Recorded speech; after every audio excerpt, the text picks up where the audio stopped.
경호처장 좀 이쪽으로 나와 주세요. 안 나왔나요? 네?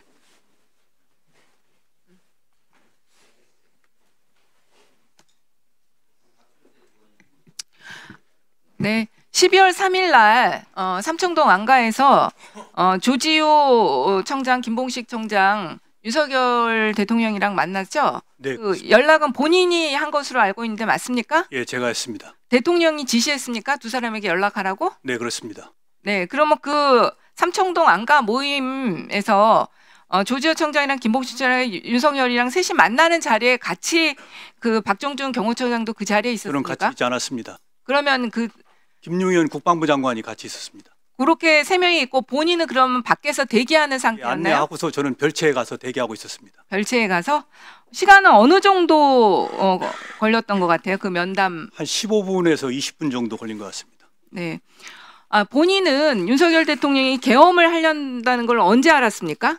저는 당일 그 9시 50분쯤에 그 대통령께서 집무실로 저를 불러가지고 10시에 비상계엄을 선포할 것이다.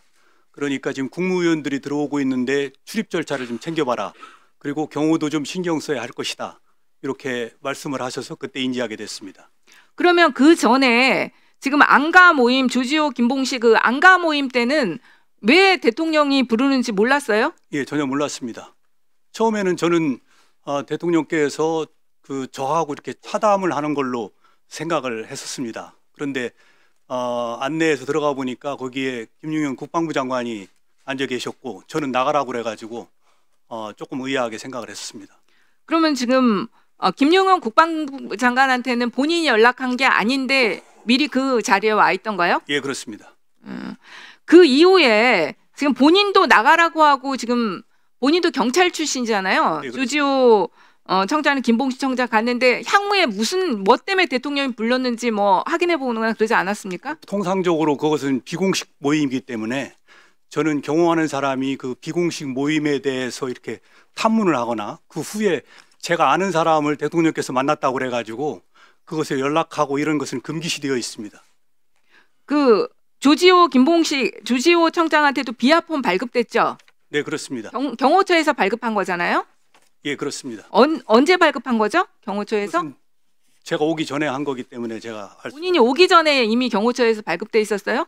그 비아폰은 아마 새 정부 출범 직후에 제가 아는 바로는 이미 전 정부 때에 개발을 해서 새 정부 출범과 동시에 그 사용한 것으로 알고 있습니다. 아니 그런데 모든 사람들한테 뭐 일시에 된 게 아니라 그렇지 않습니다. 일시에 거의 이렇게 됐고 그러니까 비아폰을 잘못 이해하시는 분들이 많으신데 비아폰은 두 가지 기능을 하고 있습니다. 첫 번째는 국정 업무 통신 기능을 하고 있고 두 번째는 경호 업무 기능을 하고 있습니다. 네, 간단하게 얘기하세요. 많이 가지고 있고 우리가 알고 있는 그 중요한 정부 요인들은 대부분 다 가지고 있다고 보시면 됩니다. 지금 객관적으로 좀 이따가 이제 증거 다 얘기를 하겠지만 윤석열 정부처럼 이렇게 많은 비아폰이 정부의 의원들에게 발급된 사례가 없습니다. 그리고 지금 언론에서도 보셨겠지만 민간인인 노상원에게까지 이제 지금 발급이 된 거예요. 그건 그렇게 하시고요. 9시 50분에 그럼 처음으로 본인은 비상계엄이라는 걸 인지했다. 네. 그 전에 뭔가 일이 터질 것 같다든지 그런 분위기는 감지하지 못했습니까? 그런 거는 감지하지 못했고 8시 반부터인가 국무위원들이 저희가 이제 그 대통령실 출입 절차를 저희가 관할하고 있기 때문에 8시 반부터 국무위원들이 이렇게 순차적으로 들어오고 있다는 것을 제가 인지하고 있었습니다. 그렇지만은 그 내용이 어떤 회의 내용인지 그것이 무슨 목적인지는 인지하지 못했습니다. 9시 50분에야 그 통지 받았다고요? 네, 그렇습니다. 본인은 그래서 그때 대통령이 계엄을 하겠다고 해서 어떤 생각을 했습니까? 아까 말씀드린 대로 국무위원들이 그 출입 절차를 챙겨봐라 했는데 아마 10시에 계엄을 이렇게 선포를 해야 되는데 국무위원들이 성원이 안 됐기 때문에 혹시나 경호처에서의 그 출입 절차가 너무 까다로워서 그런 게 아닌가 이렇게 말씀하시는 것을 저는 들었고 바로 나와가지고 아니 계엄에 대해서 본인이 어떻게 생각했냐고요? 계엄에 대해서는 이게 큰 문제가 되겠구나 이렇게 생각을 하고 거기서 바로 나와가지고 이 사실을 혹시 비서실장이 알고 계시는지 그걸 확인하기 위해서 제가 밖에 나와서 부속실 직원에게 비서실장 혹시 들어오셨느냐고 물었습니다. 그래서 비서실장 그럼 통화하거나 아니 통화 안 연락했습니까? 했고 저기 비서실장은 아직 안 들어오셨고 수석들이 지금 들어오고 있습니다 해서 수석들이 그 대기하고 있는 방으로, 그러니까 한쪽 방에는 장관들이 네, 그래서 수석이라든지 누구하고 그 말을 듣고 이 비상비원 관련해서 얘기를 나눈 사람이 있어요? 예, 여기 앉아 계신 우리 김태우 안보 1차장 거기 수석들이 이렇게 앉아 계신데 몇 분 계셔서 얘기했습니다. 김태우 1차장께서 혹시 무슨 일이냐 저한테 물어보셔가지고 제가 지금 비상계엄 얘기가 나오는데 큰일 났다. 이게 좀 문제가 될 것 같다. 이렇게 다른 수석들한테 거기 몇 분이 앉아 있는데 같이 이야기를 했습니다. 아마 그런 일이 생기면 안 되죠 하면서 말려야 될 것 같다 이렇게 얘기를 한 걸로 기억하고 있습니다. 다른 옆에 있던 수석들도 그때까지 내용을 전혀 인지하지 못했고 그럼 빨리 들어가서 말려야 되지 않느냐 이렇게 이야기를 한 것으로 기억하고 있습니다.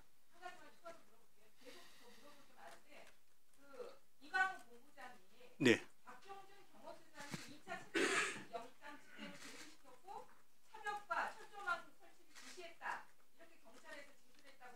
네. 제가 1차 12월 3일 날 그 체포영장 관련된 그 집행이 있었고, 그다음에 4일, 5일, 6일에 걸쳐 가지고는 그때 이제 저희는 처음에 정문 밖에서 그 체포영장 공수처 직원이나 구수분 직원과 정문 밖에서 이렇게 이야기를 하고 대통령단 변호인을 만나는 걸로 생각했는데 정문이 개방되면서 갑자기 안으로 들어와서 거기서 문제가 생겼기 때문에 그래서 예. 그래서 저기 이제 물리력으로 그 안에 들어와서 물리력으로 저희가 대처하지 않기 위해서는 네.